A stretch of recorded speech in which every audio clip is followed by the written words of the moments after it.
religieux. J'étais musulman. Et tu as quitté l'islam. Ouais. D'accord. Mais alors là, tu trouves pas que c'est pas un peu tard pour vouloir savoir les choses? Non. Tu veux savoir quoi exactement? Ok. Je veux savoir si on meurt, qu'est-ce qu'on devient au juste. Quand tu sauras le jour où tu vas mourir. Avant de vivre, tu étais quoi? Je ne sais pas. Comme toi, tu connais, bon, vous, comme vous connaissez bien la science. En fait,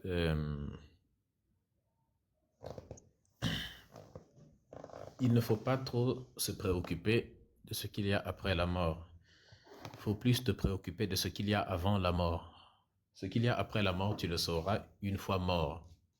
Et justement parce que tu ne sais pas ce qu'il y a après la mort, tu dois t'arranger à avoir la vie la plus juste possible en essayant de faire le maximum de bien. Et pour faire le bien, tu n'as pas besoin d'une religion. Tu as simplement besoin de savoir ce que tu n'aimerais pas qu'on te fasse à toi. C'est ça que tu dois faire aux autres. Tu dois simplement chercher à apporter plus d'équilibre, plus d'harmonie, plus de paix autour de toi.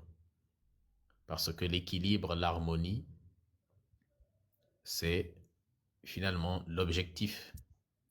Donc cherche à apporter l'équilibre et l'harmonie autour de toi le plus possible et essaie de t'épanouir, d'être heureux et d'essayer de rendre heureux aussi ce qu'il y a autour de toi. C'est ça, de marcher droit, effectivement. Tu n'as pas besoin de religion pour ça. Tu as simplement besoin d'avoir une conscience. C'est tout. Et de la sorte, lorsque tu mourras, peu importe ce qu'il y a après la mort, eh bien, si des bonnes choses doivent t'arriver, ça t'arrivera parce que tu t'es bien comporté. Et si rien n'arrive, de toute façon, tu auras eu une bonne vie et tu auras laissé. Si par exemple, après la mort, il n'y a rien, imagine qu'il n'y a rien, on pourrit simplement. Dans tous les cas, le fait que tu te sois bien comporté, tu auras laissé une bonne mémoire, une bonne image de toi sur Terre dans l'espoir des vivants. En gros, le souvenir de toi sera resté éternel parce que tu auras accompli des bonnes choses.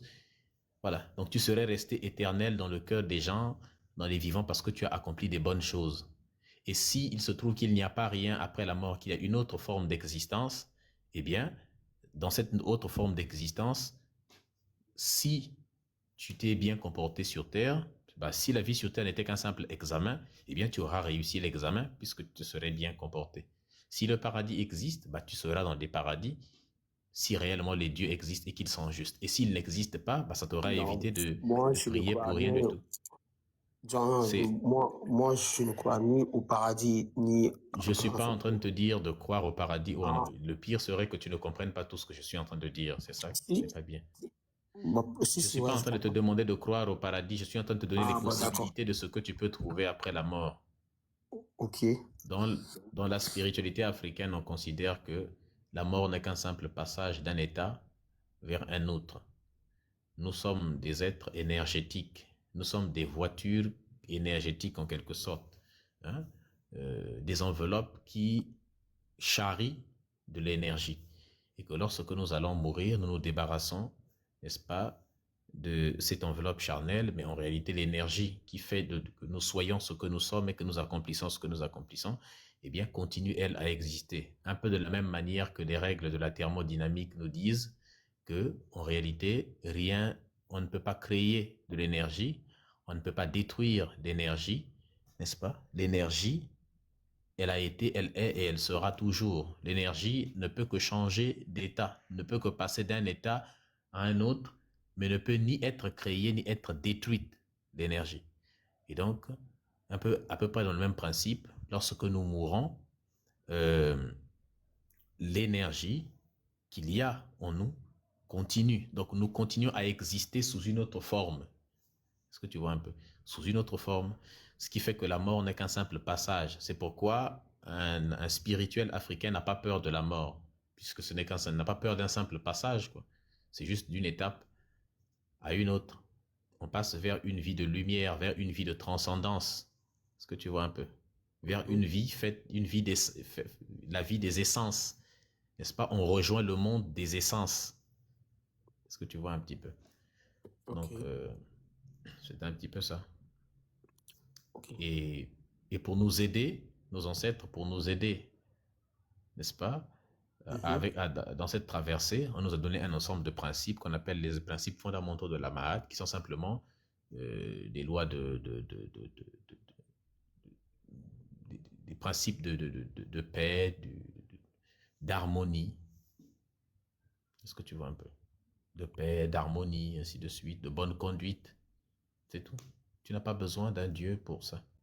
Parce que le seul véritable Dieu qui existe, en fin de compte, c'est la nature. Ok, pas de problème. Mais vous avez dit dans l'une de vos lives que si vous mourrez, vous allez devenir un Osiris. Oui.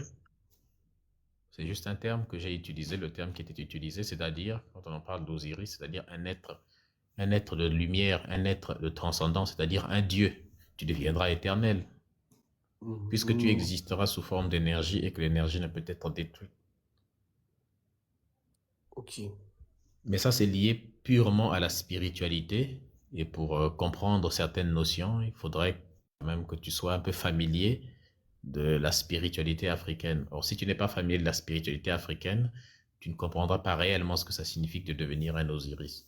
Voilà pourquoi j'ai préféré te l'expliquer sous d'autres termes. Tu vois? ouais. Merci beaucoup. Donc, c'est un peu ça. D'accord. Autre question? Non. Ok. Ah, merci à toi, la Sissi.